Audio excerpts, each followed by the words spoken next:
Hello, everybody, and welcome back to Only Stupid Answers. This is the show where we answer your questions about movies, TV shows, comic books, Spider-Verses. I'm your host, DJ Wooldridge. With me, as always, is Roxy Stryer, and today we have a very special guest. Hector, how you doing?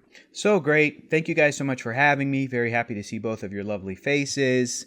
I always forget that this is the Only Stupid Answers podcast. Does that let you off the hook? Yes. If people go like, you didn't answer my question correctly, you go, what's the name of the podcast, chump? What do you? It's the same thing when people are frustrated with like, oh, DJ, you never like things. Listen, my handle's DJ Talks Trash, not DJ likes things you like. You know what? That is true. I'm very often mad at you for your takes, but I got to remind myself, your handle is what you're advertising. Okay. Listen, I'm a grumpy boy. I am what I am at this point. I'm not changing. So, but today, listen, today's a happy day because today is a Spider-Verse day, and Spider-Verse days are always happy days in this house, and I assume everybody's houses. But Hector, before we get into that, you've been on the show before, but for those that maybe this is the first one they're listening to, who are you? Where can they find you? Well, I advertise myself as being funny, and that's a huge mistake because I mostly just retweet political things on Twitter. I mostly just retweet things that make me mad, and I'm like, people got to know about this, and I retweet it, and people go, that's not funny, man. Yeah. And I'm like, yeah, you're right. Hey, listen. These are dark days. These are dark days. All right, I don't have to be funny all the time. Roxy's the smartest one here. She knows how to market herself correctly. That's first and last name. That's it. Boom. Well, Hector, I don't know about smartest, but at least there's no expectations going in. I'm not funny. I don't talk trash. It's just me. Well, Hector, did you run into the same problem I had, which is you could not do your name for whatever reason? No, you want to know the reality is I have internalized racism, I think. And years ago, when I did these social media handles, I went, I do not trust white people to remember how to spell my last name. I'm like, you better learn my first name. Pretty easy. It's Greek. You got to know how to spell that. So I'll call myself Hector is funny. Yeah. Easier to remember, hopefully. What's the name of that? What's that guy's name I just saw on the internet? I don't know. I can't remember, but I think Hector is funny, and you look it up, and then it's there. Versus Hector Navarro, 2 R's, 1 V, 2 A's, 1 O. I couldn't. That was my own thing of trying to like years and years and years of living in the United States, even in California, even in Southern California, encountering certain situations where people would like mispronounce or misspell my last name, and I'm like, it's pretty easy, but I'm gonna let you guys off the hook, white people. Here's my handle. Hector is funny.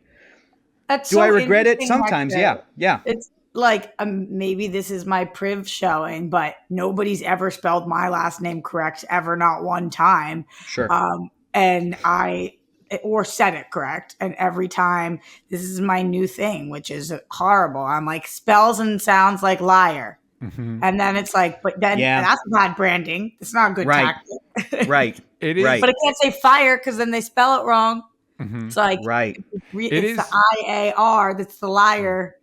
It is interesting because Hector, your last name is pretty standard. Like it's not like it's not complicated. Like mine is like listen, I just accept it. Like when I go, people are just gonna say my name wrong, and it's fine. And I don't. With your last name, they could drop the D. Yeah, they could first D. They might drop the L. I don't know. Like and Roxy, I'm sure that you've had difficulty with that. Here's an idea. How about instead if you say spelled like the 1997 hit Liar Liar? It's better to add 2 liars than be 1 liar. More positive. People love that movie. It's a beloved film. It's a beloved film. I'm so like, you're liar, like liar, but I'm not. It's just like it. Yeah. That's why you say like the Jim Carrey movie Liar Liar. Yeah. And people go, I love that movie. Oh, Roxy, you're great. Boom. Yeah. I'm going to be Roxy Stryer. Fine. But it would be right both times. It would be spelled correctly both times. All right. So, as I mentioned before, we are going to be talking about Spider-Man Across the Spider-Verse, but a little business up top. If you want to listen to this episode early without ads or watch these episodes live, you can do that over patreon.com/onlystupidanswers. If you listen to this podcast on Spotify, we ask a question every week. Last week's question was, what makes you drop a streaming platform? Stormy Wood said, price. I can only afford one streaming service at a time. Raisa Marie says, I think I've only dropped one site, and that was Crunchyroll because It just wouldn't work on my TV. If I'm paying for something, I need the site to actually work. Hector, so we had Lon on. We were talking about the future of streaming and everything. For you, what is a deal breaker for a streaming service? What makes you think like, hey, bye, I'm leaving? My girlfriend and I got a streaming service before the merger, Discovery Plus, because she wanted to watch one show, I think, or then we were watching one show, Stanley Tucci's Searching for Italy, and what made me drop the service is it's a lovely show. It's actor Stanley Tucci, who is of Italian ancestry, Italian descent. And he can't find Italy. He's on the map, and he's like, "Where the?" It's a food show, Roxy. Yeah. It's food. And God damn it, where's Italy? Yeah, he loves Italian food, and it's such a bummer because the show was canceled, and each intro was like, I'm going to go to every one of the 22 regions of Italy to talk about the food and the people. And, so like he had planned to do at least 22 episodes going through every like territory, state. I don't know what they are in Italy, but like each different area. Little pocket. And it was a really cool show. And then it got hit with COVID. So they like shut down, and then they tried to do it post-COVID and, during the pandemic shutdown. And it's very interesting. 2 seasons. When we finished, I dropped the service because I'm like, just one show, finish it, then drop the service. Yeah. I'm the person who, if there aren't, I know, Roxy, you're a TV expert. You're a professional TV viewer. You're a professional TV viewer. Even if I'm like, I only have a handful of streaming services that I'm like, well, I have no problem paying for this, and this is for me, and this is for forever. I've got Disney Plus because I love a lot of that stuff. I've got Netflix because I've had it, and I still have things in my queue that I'm trying to watch, and I still like things on Netflix. And I have Paramount Plus, but I had CBS All Access because of Star Trek. Yeah. Because I'm a Trekkie. So those 3. So I don't pay for my own Hulu. I share that with my roommate. I don't pay for Amazon Prime. I don't pay for... I'm trying to think what else are the other major ones. But Peacock, but yeah. Peacock. I don't do Peacock, even though I love reruns of The Office or whatever. I don't do Shudder. I'm not a horror guy typically. Yeah. And I'm open to more horror things, but that wasn't like marketed to me. So I'm like, I don't have Shudder. I'll borrow people's logins or whatever. If there's something that it's a must watch, then I'll get the service, watch it, and then try to delete it. But I'm fine with just my 3. Yeah. I've gone down such a rabbit hole because of you right now, Hector. Just quick trivia for you guys. Stanley Tucci, apparently on the show and in life, is married to Felicity Blunt. Correct. Sister of Emily Blunt. Did you guys know this? Yes, I did. His brother-in-law is John Krasinski. Yes. You guys knew that? No, I didn't. Abraham Erskine's son-in-law was almost Steve Rogers, but not. But now he's Reed Richards. In one universe, but maybe not. Maybe not the main one. His sister-in-law and Stanley Tucci almost Black Widow. Did the family dinners together? Yeah. Yes, I know this. And, wow, this is wild. This show looks really good, and now on the site, it's like now on Max, and I'm like, what the fuck is Max? Okay, yes. I'm back. We're back. We're in it. We're in it. So I was thinking we would talk briefly about literally right before we started recording, the new TMNT trailer dropped. Hector, did you see it? No, I didn't. And it's because I'm saving my reaction because I'm going to watch it with my buddies for my YouTube channel. And they were unable to do it before we did this podcast this morning. They were like, we can do it after 11 p.m. or whatever, or 11 a.m. And I'm like, okay. I won't watch it. Sorry, DJ. Nope. But I've seen the first one, and the movie looks amazing. It looks amazing.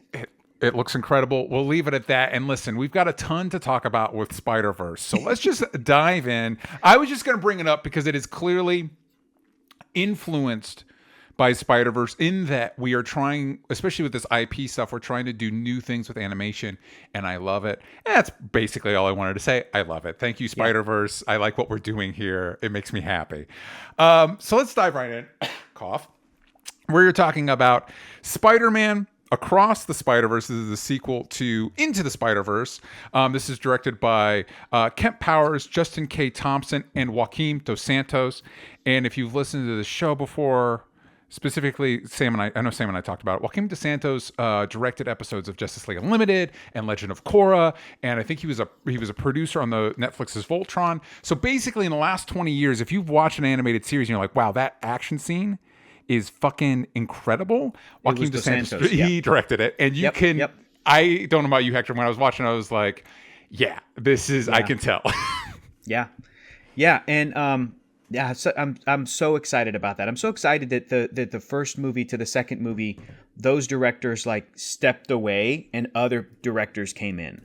And it feels like the entire philosophy behind the team at the Spider-Verse franchise is that they are trying to encourage and incubate and build up talent within their animation world. Yeah. Right? It's not just a no shade to Pixar. It's not just like you directed this hit movie, go ahead and direct the sequel, and and because we know it's a sure thing. They were like, no, we got to mix it up. Let's do it. They brought in one of the directors from Soul, from Pixar's Soul, who was, I believe, originally writing on that, and then he got sort of promoted within to be a co-director of Soul, which is great. Similar thing happened on Coco. One of the main writers or storyboard artists sort of got promoted to become co-director.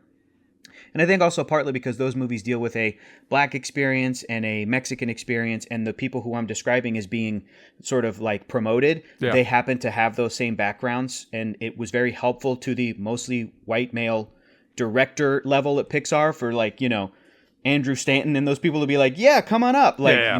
Pete Docter or whatever be like, I don't know what it's like to be a Black guy. Come on up and help me direct this movie. Well, but kind of Spider-Verse, seems to be doing that from the get. Like that's what they've been doing. Totally. And again, give Joaquin DeSantis his flowers. He's incredible. Like his work is incredible. So I'm so thankful that he is in here. So Roxy is having some technical issues on her end, but she's back now. She's back. Everything is dark now. Everything. But my phone seems to be. Can you guys see me? Yeah. Yeah. Good enough. We'll take there we go. So we're just gonna keep Roxy, keep going. Your lighting looks great. Your lighting looks fantastic. You found your light. Hector, I've gone natural. That's they keep saying go au natural, and I was like, that means no studio lights. Yep. That's what that is. Yeah. Whoopee. Yes, team. So this movie is written by Phil Lord and Chris Miller and Dave Callahan. Miles Morales catapults across the multiverse where he encounters a team of spider people charged with protecting its very existence. When the heroes clash on how to handle a new threat, Miles must redefine what it means to be a hero. And we're going to start off spoiler-free thoughts on Spider-Man Across the Spider-Verse. Hector, spoiler-free thoughts. What did you think of this movie? It is incredible. It's incredible at every level.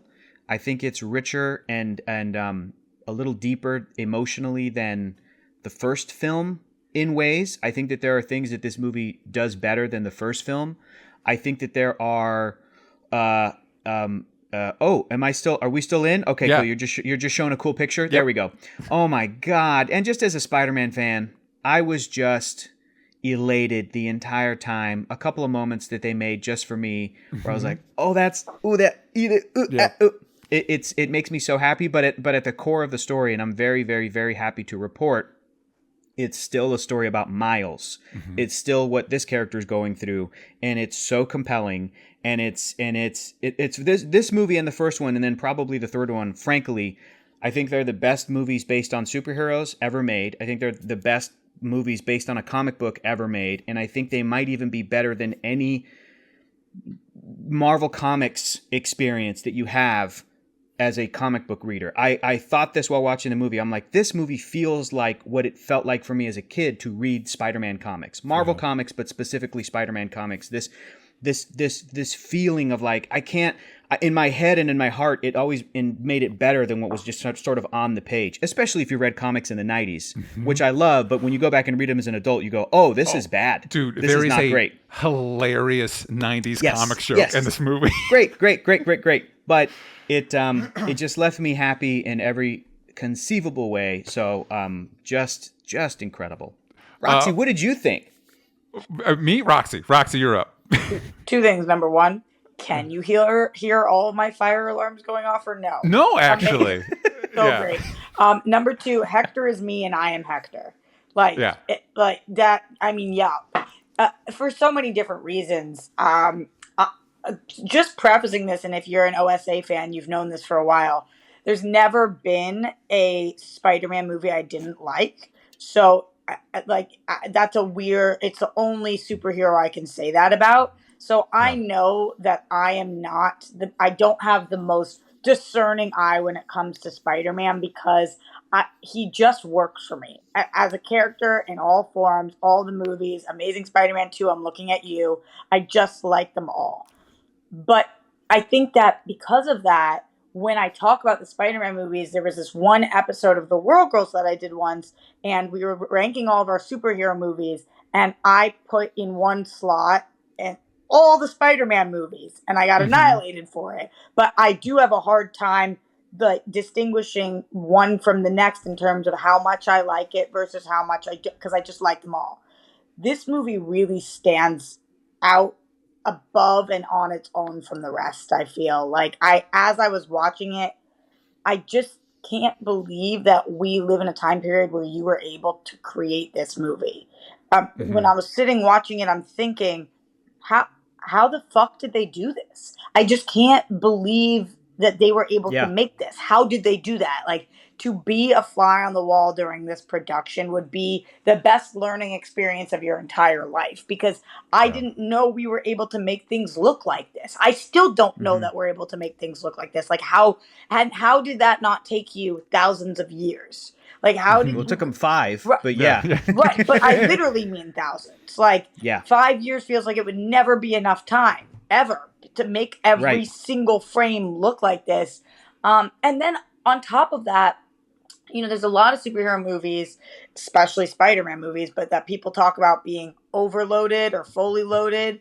And when this movie starts, I do get, without spoilers, I was like, okay, we are introducing a lot of things right now.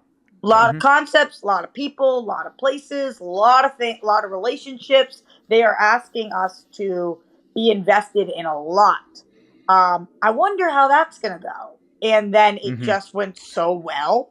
Like, I can't believe that they bit off as much as they could chew. And they knew that. Yeah. It just was such a confident, even when the title card decides to come in, was such a confident choice. Yes. I was like, and you can kind of feel that in the screening. Everybody was like, yeah. And it was like, wow, this is interesting that you guys, I don't know whether that's Lord and Miller just been at this for a long time. So structurally, they just understand when to do what. But just for so many reasons, I was just awestruck by this. It's one of those movies that you're like, anybody who asks me to come on and talk about this, or anybody at a bar who wants to speak on this, or any of my friends who call me, I want to have that conversation. Yeah. Yeah, I totally agree. I think it's an incredible movie. I think the acting and the humor and I think what for me, obviously the animation is top notch. It's incredibly inventive.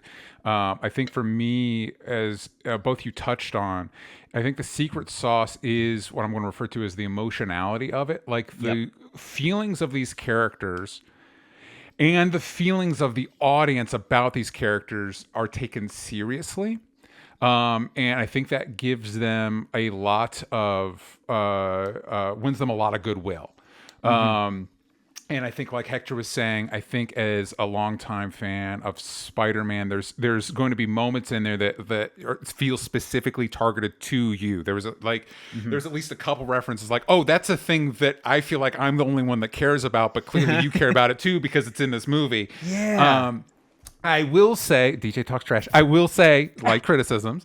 I do think maybe they bit off more than they could chew. In that, this movie has like 2 first acts. There's like a whole 20-minute sequence that it's like, when I say DJ, this, it's great. DJ, it's a great sequence. You're gonna retract that statement the same way Captain George Stacy retracted a statement after the third one comes out.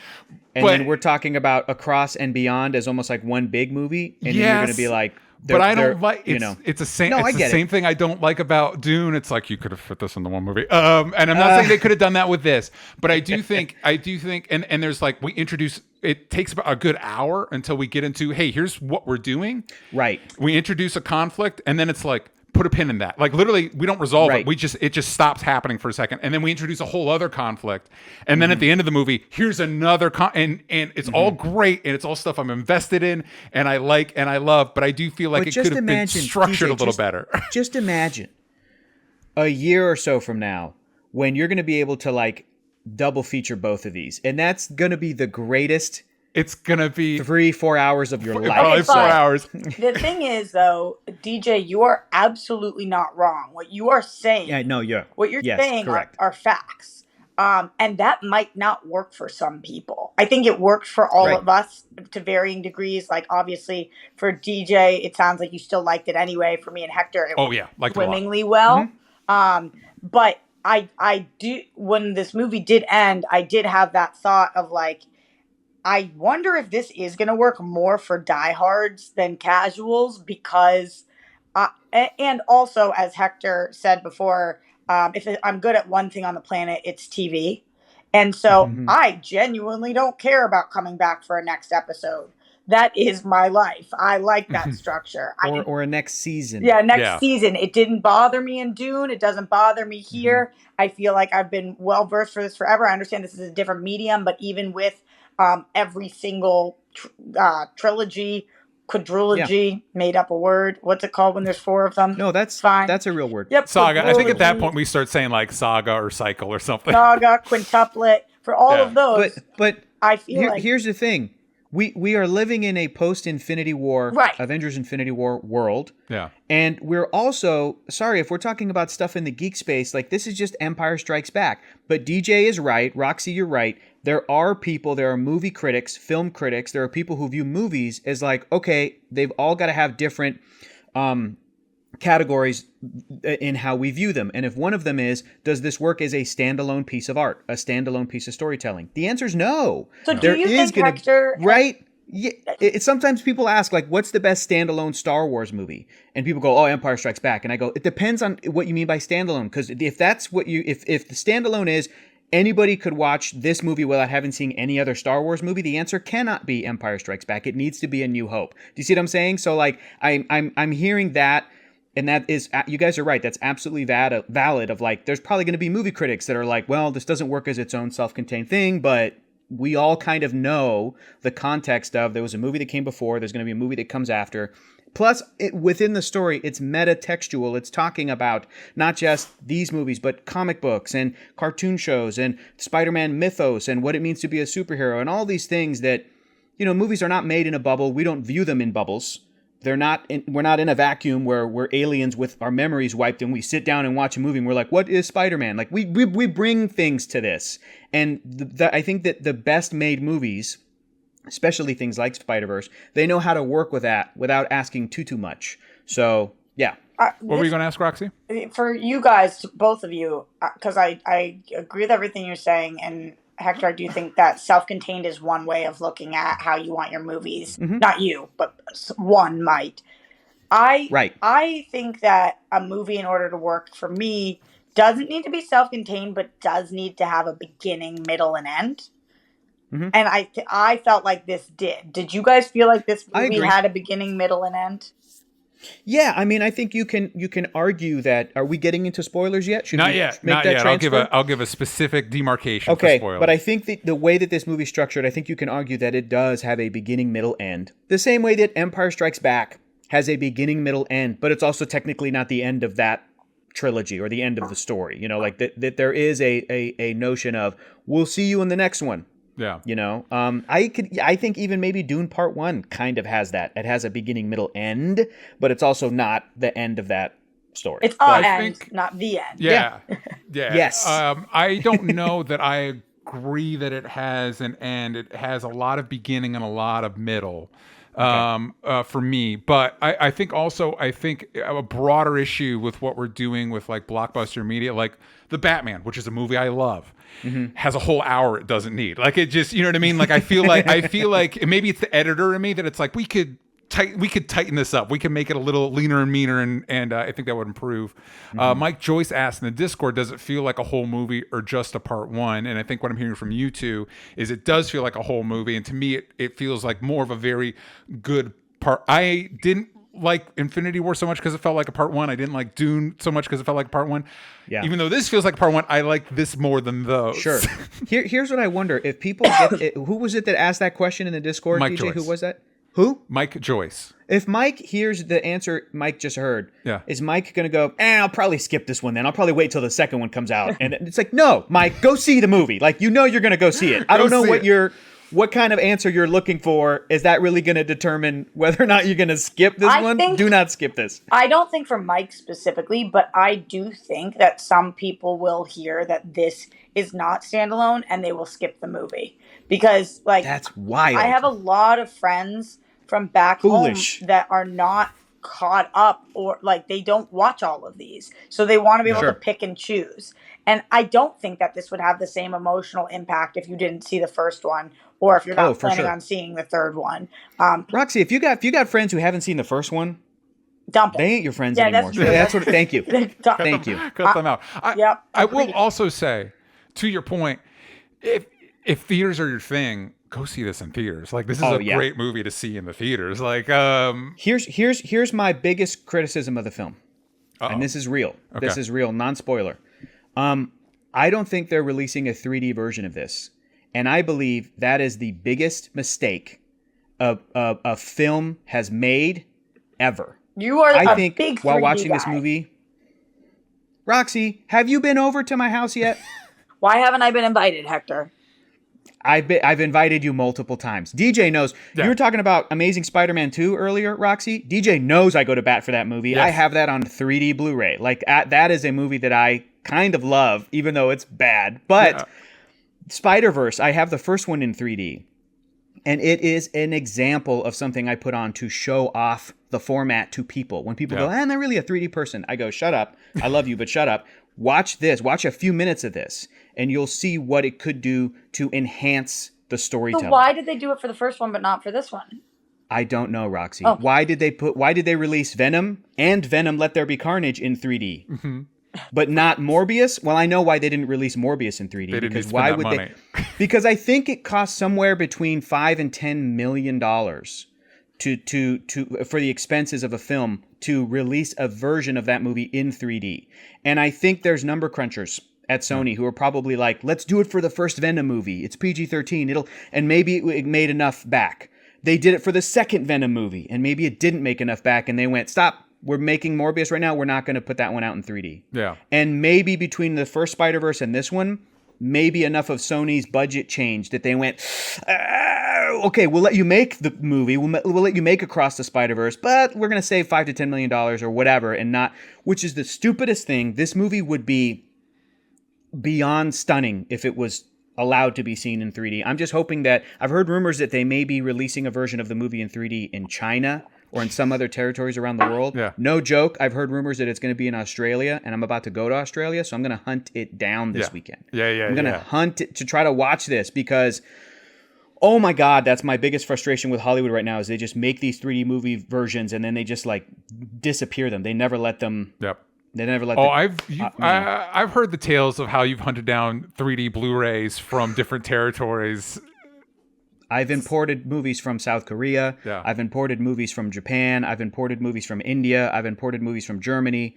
I spent way too much. I spent like $90 to get a copy of like Black Widow in 3D. Like, ooh, Black Widow. Listen, I liked Black Widow. I just don't know I spend that much money on a 3D version of it. It's not worth $90, but it's like, Disney, I'll give you $90. Yeah. What do you want from me? Give me, whatever.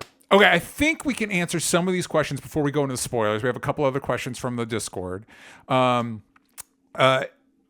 I think is how it's pronounced. It's Xime. Feel free to yell at me in the Discord so I pronounce it right next time.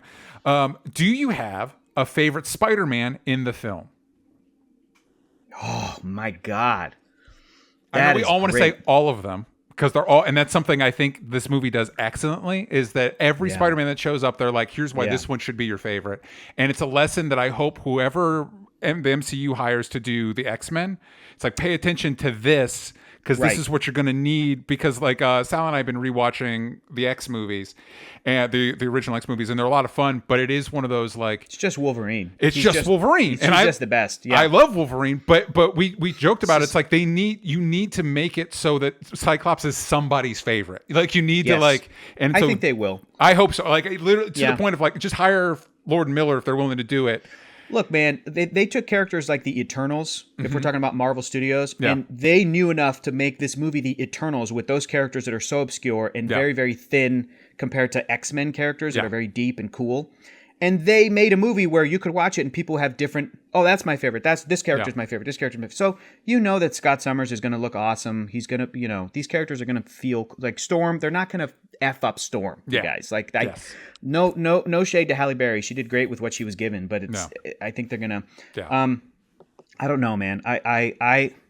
My favorite, I think I might go Miguel. I think I might go 2099. Interesting, because I love that character. I love Spider-Man 2099. I love my big grumpy voice in movies. Yeah, he was a little unhinged at the no spoilers, but he's a little challenging in this movie. He is, but I like it. Yeah. Also, Oscar Isaac. I don't like your answer, Hector. I'm hoping Beyond the Spider-Verse. I'm hoping Beyond the Spider-Verse. We've got room to give Miguel a comeback. I thought do I need to defend my answer? With no spoilers, I can't explain to you why I don't like your answer. Oh, I see. But I don't like your answer. I'll try to defend my answer with spoilers. I think that he's a very there's a lot of potential with the character. I think he is more complex than some of the other. I mean, like Spider-Man India is like a delight, but it's not the most complex character. Like Spider-Punk is really awesome. Maybe not the most complex character, but there's some complexity there. There's some really cool stuff happening there. But I just think that Miguel, Oscar crushed it. Oscar Isaac did a phenomenal job. He's a great voice actor. And I love the look. I love the design. Oh, he looks great. He looks so cool. It's just super, super cool. Super cool. I just love how beefy that boy was. So, but there's so many that could be your. Everybody. No. Let's say no wrong answers. Only stupid answers, but no wrong answers. Roxy, favorite Spider person. Who would you guys think is my favorite? Is there a Boston Spider-Man? Does this give you guys any hints? Oh, is it Spider-Punk? Spider-Punk? Come on. Daniel Kaluuya's voice is like amazing. It is so good. I hate the AM. I hate the PM. Great. Yeah. I'm obsessed. I think he's amazing. But honestly, it's not fair to not say that my favorite isn't Miles. I think that at the base of this movie, he's the one that I align with the most. And I think that he is like just such a great core character. Yes, I agree. Yeah, there's a lot of really, really great ones. Something I thought that was really cool about Gwen Stacy, and I just like her in general. Gwen Stacy is all of the reasons that Gwen Stacy works for me and Lois Lane does not. But I'll go into that later on in spoilers. Ooh, I want to hear that because I feel like I got to go to bat for my lady Lois. What are we doing? Same Hector. Same. But I was watching an interview with Haley Steinfeld, and I'm so sorry because I don't remember who did it. Might have been Ash, somebody in our sphere whose stuff I'm always looking at, and Haley was talking about how the choices for everything Gwen Stacy related were that they wanted her to be like a mood ring and everything around her to be like a mood ring. And I thought that like she was the most whole in terms of like, you could sense exactly how she felt in every moment, and the difficulties and like everything, all the colors would change as she walks, as she moves, as she thinks, as she turns. And I thought she was the coolest visually to me. Yep, totally. Roxy, I'm right there with you. Spider-Punk was my favorite.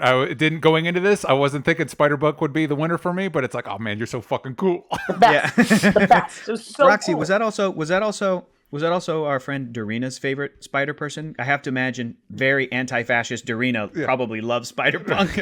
I think that she totally dug him too. I didn't get to talk to her about her favorite, but if I had to guess, yeah. And I also, I mean, like just thinking about everybody, I thought that Issa Rae did an amazing job too. Like, really cool. Really cool and super curious, and just for a lot of these characters in the future, what that looks like. Because I think we did see the like building blocks of what could be. Yes. Yeah. Okay. We've beaten around the bush enough. Let's go into spoilers. Full spoilies. Hector, Roxy, first of all, why'd you like Lois Lane? Roxy, what's going on here? Spoilers for Spider-Verse. Roxy, why don't you like Lois Lane? I think that Lois Lane is an antiquated character that they need to do an entire makeover on, and the closest is it just the secret identity thing? Is it just the fact that she is a very good reporter but doesn't know that Clark is Superman? But that is an aspect. But it's the damsel in distress constantly thing. On Superman and Lois, they're doing a good job to make her to be smart. She's a great character. They're doing way better. But just since I was a little girl, I just have thought, what a bummer that nonstop this woman cannot function independently. She cannot function independently. That crushes me. And I'm a lover of love, shipper of ships. I think everybody's got a part to play. But just the aspect of it all constantly, as opposed to Gwen Stacy, and as opposed to MJ, as opposed to a lot of people. You know what's so funny, too, is that I want to say in relation to this movie, and they touched on it a little bit, is that Gwen acknowledges the fact that she goes, in every reality, Gwen Stacy dies. Yep. She knows that she is an anomaly. Yeah. And I love the introduction of this character in the comic books, because I think it kind of fully redeemed Gwen Stacy as a character, because as a comic book fan, as a comic book reader, since the 70s until basically Spider-Gwen appeared, all Gwen Stacy was known for is dying. Yeah, she died. And not only that, the reason she was killed off is because she was boring. Yes, which is a bummer because she's still not boring here. No, that's what I'm saying, is that her character, I think that DJ's right. In a way, Mary Jane Watson or MJ, Michelle Jones, whichever version of MJ, is a commentary on Gwen, because after Gwen was killed off, because the writers were like, she is too bland and kind of boring as a character, they brought in MJ. And you read those old comics today and they're antiquated themselves, but Mary Jane had a personality where she was like, I like this, I like that, I have my own agency, and it completely shifted the sort of male superhero, female love interest dynamic. I think some of the MJ bled into Lois Lane and influenced her depiction. But just to defend Lois for a second, it is difficult to tell people how great Lois Lane is as a character, and the examples you come up with are like, but watch these cartoons from the 30s. Right. Right, because I'm like, yes, by today's standards, not a great character, but in the 30s, she was a woman who was first of all, she had a job. She was in the workforce, and she was the best reporter on staff, and she was getting herself into precarious situations, not because she was a damsel in distress, but because she was a brave person. And I love when Superman stories... couldn't handle herself, though. Got herself not necessarily. in over her head 10 out of 10 times. Here's the deal. No, not 10 out of 10 times, but...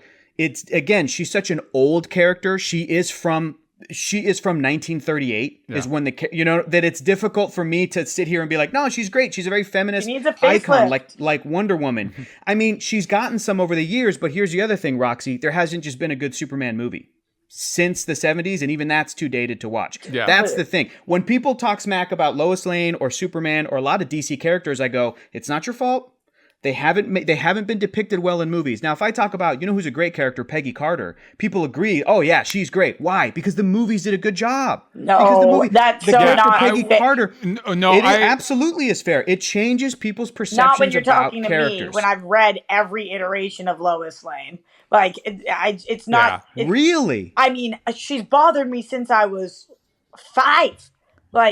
There's never been a version of Lois Lane that I felt was fully stands on her own. The closest we've seen is the TV show, which is pretty Superman good. And Lois.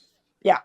Not. I did I think it was it who wrote the Lois Lane comic recently? It wasn't Bendis. Greg Rucka, I think. Yeah, I think it was Rucka. Maybe. But I will say that I think I would argue, and I think Hector would agree with me, that your problem, Roxy, is less with Lois Lane, although that might not be true because I hear what you're saying. But I would argue the problem is less Lois Lane and more the men that write Lois Lane. But to get us back onto Spider-Verse, speaking of Gwen, we do open this movie to the point where I was like, wait, is this a Gwen movie? Which would have been cool. It's not, but it would have been cool. It kind of is. We open with, and we kind of bookend the story with Gwanda and her dad. Shea Wiggum, by the way, playing Captain Stacy, and I love Shea Wiggum. Anytime he shows up, I'm like, fuck yeah.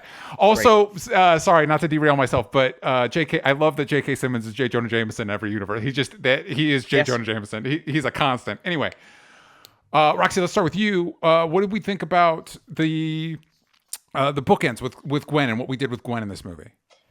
I don't know why I did this. Yeah, no. I thought it was brilliant because I think that it was not super black and white, even though I'm so wildly opinionated on the matter. It's like you see what's happening and you get it. You get why her dad feels the way he feels. And like people who are really good at their job and are fair. Okay, I don't know anything about astrology, and I'm from Boston, so we don't really even believe in that stuff. But as I learn more and more through all of my LA woo-woo friends who I adore with my whole heart and teach me about things, like there's some people on this planet that above all else being fair is what matters to them, like to equal to everybody. And it's hard to not respect somebody who treats their daughter the same way they would treat any criminal they found or whatever, you know, like even though I'm like violent over it, you're like, this is a really interesting character choice and I get what you're going for here. But it also gives you major sympathy or, depending on your own past, empathy points for Gwen. And because of this mood ring aspect of what I'm talking about, like they just were able to make us feel things so quickly for this character that then we can step away from having that knowledge and then implement throughout the rest of the movie, so that when inevitably we find out the reveal about her and what she knows about Miles, you don't hate her. You're not sitting there thinking, I hate this. And if we didn't have all of that, I probably would have turned on her and been like, how dare she? But because of what we had, I didn't feel that way. I felt, wow, Homegirl is stuck between a rock and a hard place. And I don't envy her position. She is like her dad, and the movie spells that out, because to her dad is brave, and her dad is, she says, you're a good cop. You know, almost as though she knows maybe what he has to deal with trying to be a good person in that system, which is not always rewarding to people that try to be good and fair. But yeah, she's like, I lied to you for these specific reasons. Then you feel for the dad, because that's why George held that gun up, because he's processing it. But he goes, but my daughter has been lying to me.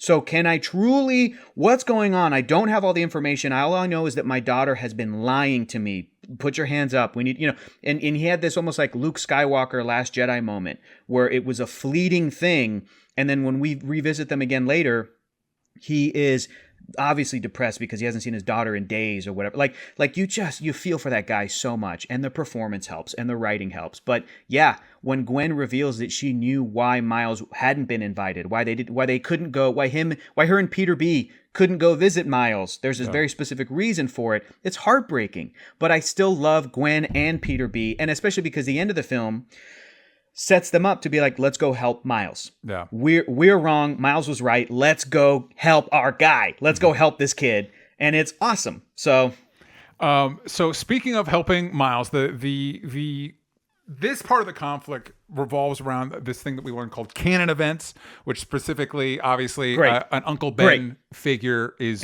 part of them. This one, I would have worded it differently, but it boils down to a captain must die.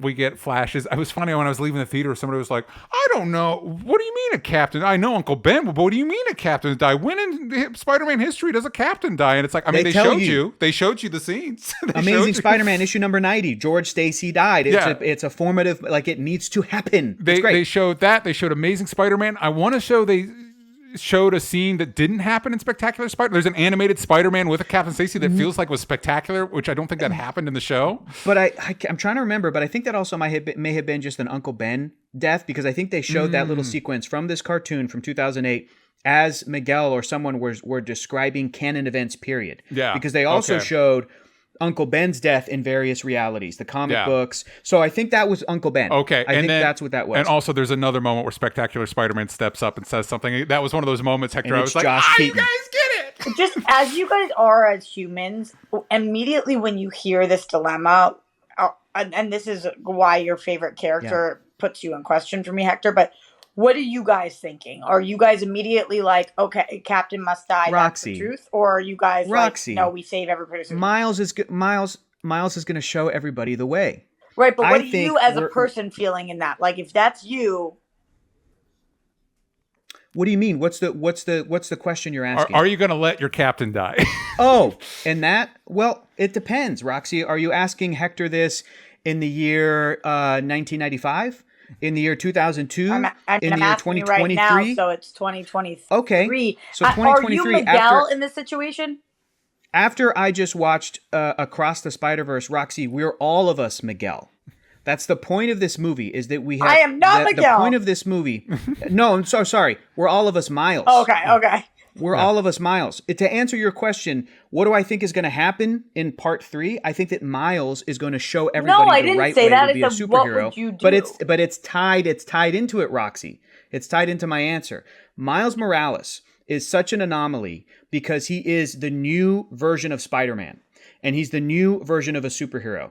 And since superheroes were invented in 1938 with Superman, and since they were expanded upon in 1961 with the Fantastic Four, in 1962 with Amazing Fantasy issue number 15 and the origin of Peter Parker, and Uncle Ben Must Die, and for the decades since then where superhero stories have to involve the tragic death of a parent, or the tragic death of a planet, or the tragic, whatever, we've now gotten to a point where we are meta commenting on the superhero formula itself. And now superhero stories, what's interesting is, can we ask a story of, well, what would Bruce Wayne be without the death of his parents? Would he be Batman? Is the answer a resounding no? There's no goodness in this kid's heart. If his shitty parents, Thomas and Martha, survived and they're just rich people, would Bruce not be a philanthropist? Would he still use his money and technology to train and or would he be a spoiled rich kid? Is it better that Thomas and Martha died because they are forever anointed as saints to Bruce, and he doesn't have to contend with his parents being maybe flawed people the way we all do? Like, Bruce is forever the stunted child looking up at, and when I say Bruce, I'm talking about all superhero characters. Clark Kent. Right. It never has to deal with his father, Jor-El, and Lara, his mother from Krypton. But Hector, how are they as flawed people? You absolutely understand what they're doing. Yes. But I'm asking you, Hector. Yeah. If you're in this situation, are you Miguel or are you Miles?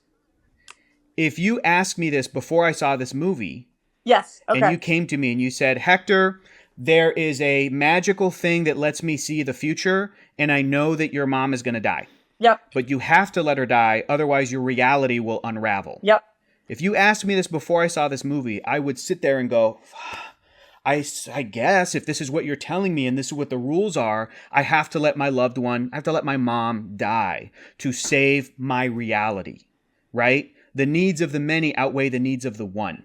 But since seeing this movie and understanding what it's commenting on, which is superhero formula, superhero rules, and even the fact that Miles is not Peter Parker, but he is a Afro-Latino superhero. He is a young black man. He is a young brown man. He is a bilingual, an anomaly, somebody who is different than what came before. And within his own story, he's going to change this. He's going to do his own thing. And the proof was when Gwen came back to her reality, after Gwen believed Miguel O'Hara, after Gwen believed the whole rules of the world, she gets back to her reality and her dad goes, I quit the Force. And she goes, so you're no longer captain. So it's not set in stone.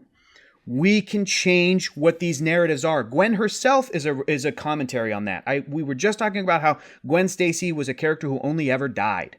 But since they introduced the Spider-Gwen version of the character, she is an equal to Spider-Man. She has her own story, her own powers, her own tragedy. She lost her own Peter, but she is right there with Peter Parker. And now when people think about Gwen Stacy, they think about that version of the character, not the one who died, not the Emma Stone version who also died. So I think the answer to the question is no.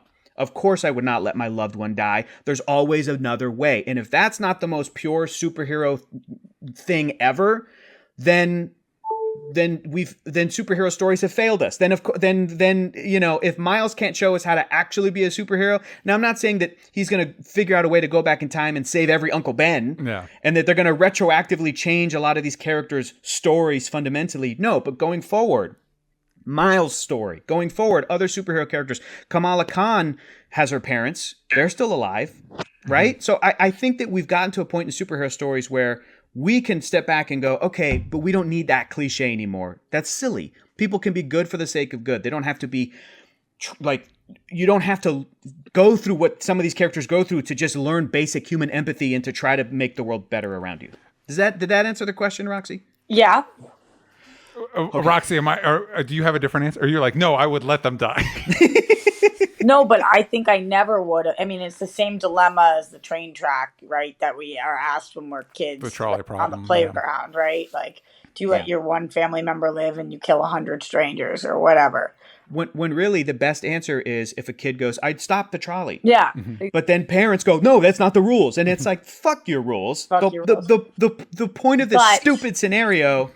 Yeah. At the same time, if I can play devil's advocate for a moment. It's not playing devil's advocate, but, and I might get some heat for this, but as a DPC member, I absolutely don't think I could have been as good of a person if my mom didn't die. I don't think I would have been. I don't think I would have been. Could have been. I guess you are right, Hector, that maybe I could have, and maybe that is the point. That, like, we should stop waiting for these horrible, tragic things to happen to us in order to wake up and be like, wait a second, life is short and I should treat people well. That's definitely a great lesson. I don't think that's been implemented enough in the world yet, which is why the structure has been this way with every Disney princess. Legitimately, if you are a superhero or a supervillain, if you are a Disney princess, or any like version of this, so like a Harry Potter or whatever else is in You're that special realm, boy, whoever the special boy girl is. You cannot have your parents. That is what we have told society. You cannot. Yeah. And I kind of get it. Yeah, I will say this. I do think the canon event thing is kind of dumb because it's more time travel rules than multiverse rules, and we never really explain, like, listen, if this person doesn't die, the multiverse falls apart. Why? Why is that? Why? What is that? How does that equation work? And of course, like, the hero's presented with that, and they're like, oh, I got to stop it. And I do think it is a little, we always do this in these narratives, is a little disingenuous to be like, whenever, like, this is, you have to accept sacrifice. And the hero's like, no. And then they don't. And it's like, well, that's not the world we live in. Like, sometimes bad things happen and there's nothing you can do about it. So I do think there might be merit. And I do think these movies are emotionally intelligent enough that maybe Miles can't save his dad. But at least he's not fucking Man of Steel who doesn't try to save his dad. Yeah, but again, that's a bad movie, Roxy. It's a bad movie. But I genuinely mean that. Like, even if he can't DJ, at least he does. We are seeing he is gonna give it his all.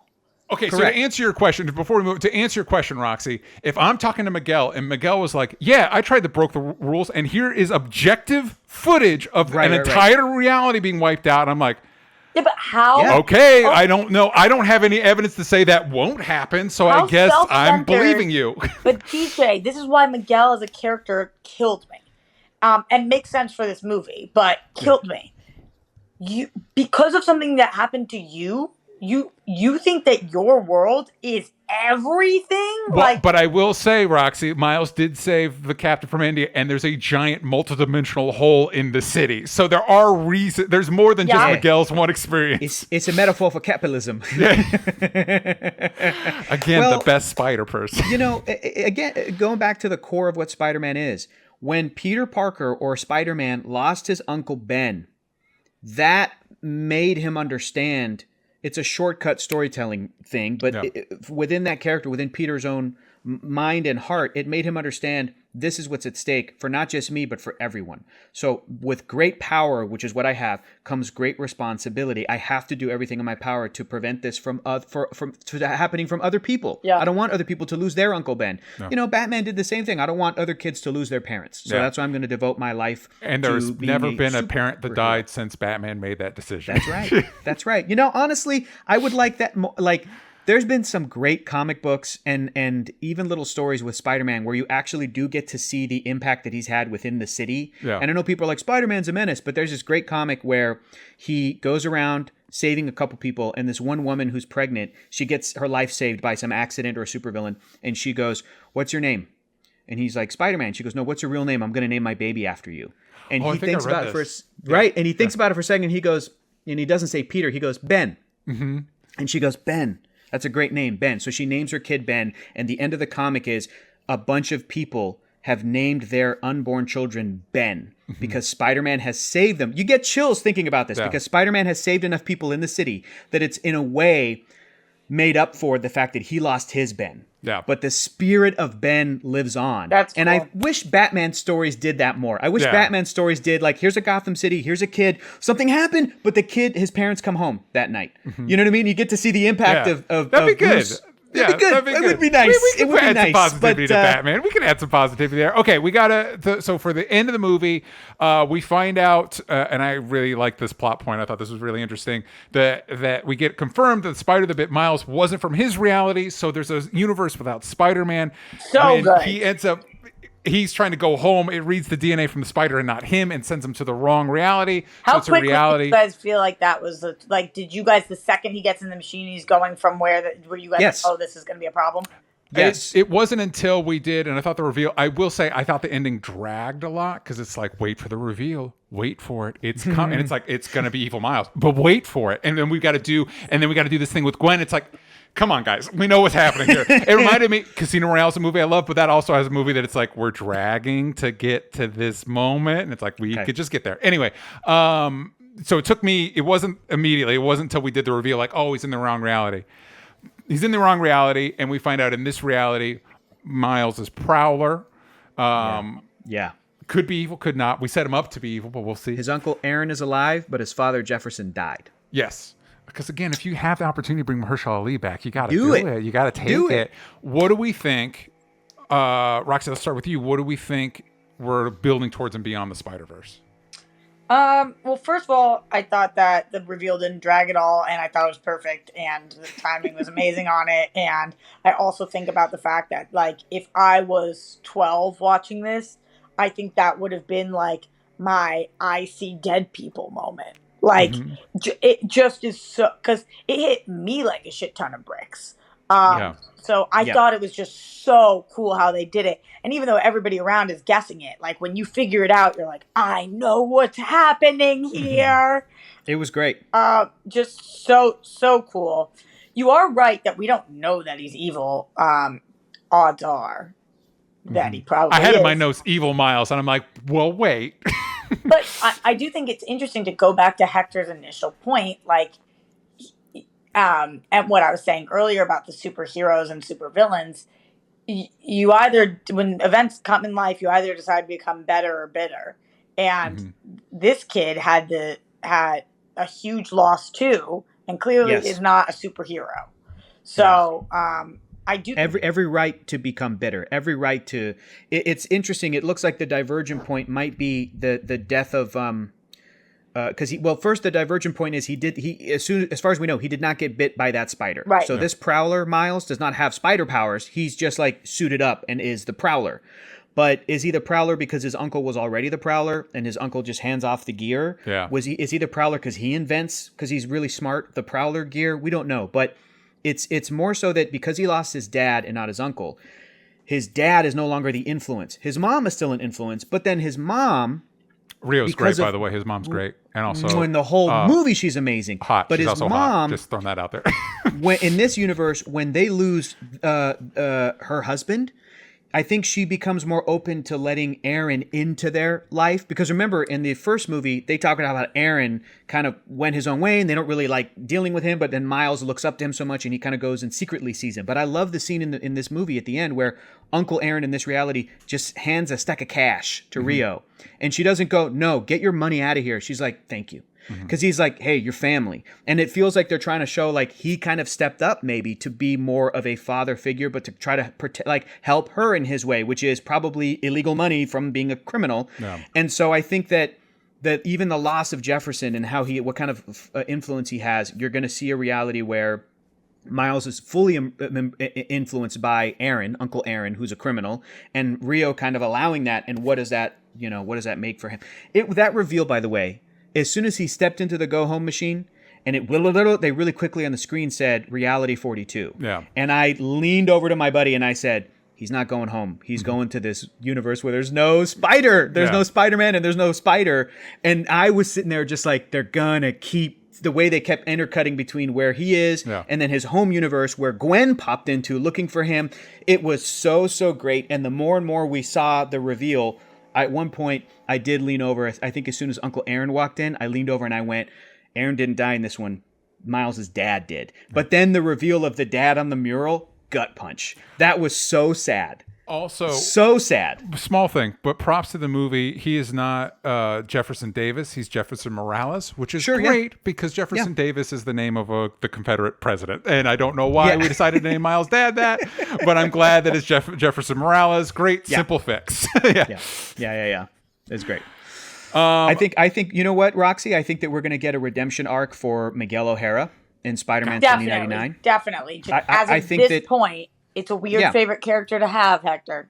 Hey, he's just the coolest, okay? I like a nice Mexican-Irish bad guy. That's all I can tell you. He's cool, but you also want to punch him in the face a little bit, you know? You do, but good luck, because he's tough. And I think the third movie is going to pivot to, oh my God, this is how much the Spot has become unwieldy, and we all hands on deck. We all need help with this. And I honestly think we're going to get more live action cameos. I think we're going to get a Tom Holland, Andrew Garfield, and Tobey Maguire cameo moment. We might get a Tom Hardy Venom cameo moment. Another cameo one thing that I didn't see that felt like it had to be purposeful, and then we're saving it for 3. Christopher Daniel Barnes from Spider-Man the Animated Series. Yeah, I think he's going to show up with his little polo shirt. With his little aqua. I think with the way that show ends, which by the way, Sal and I are getting near to the finale in Spider-Versity, but with the way that show ends, it's like he's probably going to be I've been in the multiverse. I've been dicking around the multiverse since the 90s. I can show you right where you need to go. And he's like, after me and Mary Jane got married, it's going to be like a series finale resolution for a show that began in like 1994. Yeah, Roxy, this is going to be a great payoff. You guys mentioned briefly the Spot, who we haven't talked much about, and I just think that he's such a great villain for this movie because how tired. Maybe you guys aren't, but I've just been so tired of villains who are like, I need to save the universe by cutting everybody in half, by getting rid of people. Like, I'm doing it for the greater good. I love this dude's motivation and like everything he says. Like, you said that I was not big enough to be the big bad. Fuck you.